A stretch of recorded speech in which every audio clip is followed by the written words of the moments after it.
All right, welcome to lesson number 7 in emotional science for VP Culture. And this lesson is going to be focused on wide focus, proactive emotions. So instead of being tight focused, we're going to be opening our eyes open to creating our own emotional landscape. And so these are a different type of emotions. We talked about reactive emotions, like we're way zoomed in and what's happening to us. We're really narrow in our perspective, like because we're just responding to our world and our circumstances. So in kind of a reactive way, subconscious emotions that are just happening. They might be important for us to recognize and learn from. So we observed them and accepted them and understood them. Worthwhile practice. But now we're going to take a different practice. So this is just looking at the now, right in front of me. This is looking ahead, being proactive. Where am I going to go with my emotional world?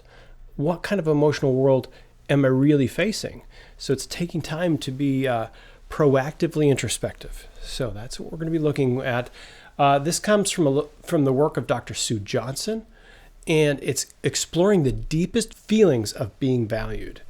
Now, this is very significant because this is kind of the place where all your emotional world really should come from.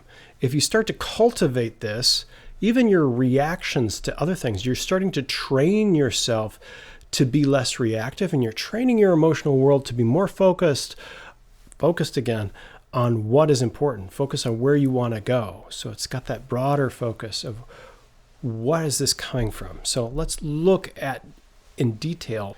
So connecting to proactive emotions, it's basically asking that question that we've explored earlier about the one thing that motivates all people, which is being valued and valuing myself and valuing others.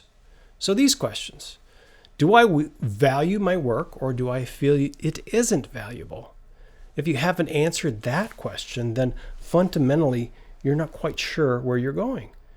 Ultimately, work should be about giving to others. So it's important that you understand that. Am I actively valuing others, or am I just avoiding others and avoiding valuing them? So a lot of times when we've given up on the situation, we stop valuing ourselves, we stop valuing others. So is that what state you're in? Or are you choosing to be taking a valuing perspective on life?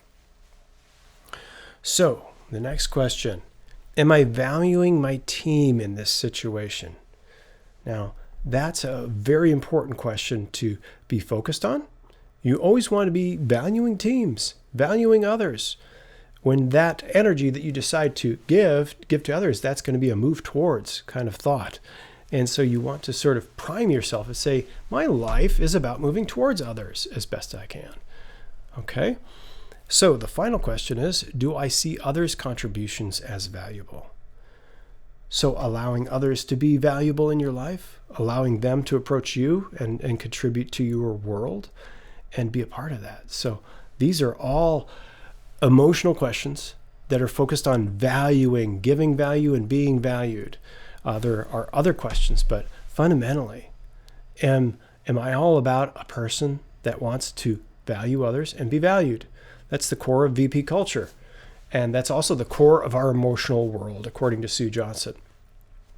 Every conflict, every desire, every action that we take should be revolving around this, not merely ping-pong reactioning to our world around us.